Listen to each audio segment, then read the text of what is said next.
எல்லா பிணியும் எந்தனை கண்டால் இல்லாதோட நீ என கருள்வாய். ஈரேழ் உலகமும் எனக்குறவாக ஆணும் பெண்ணும் அனைவரும் எனக்கா மண்ணாளரசரும் மகிழ்ந்துறவாகவும் உன்னை துதிக்க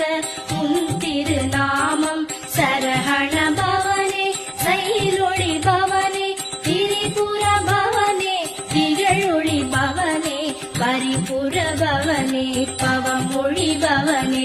அரிதிருமருகா அமராபதியை காத்து தேவர்கள் கடற்சிறை விடு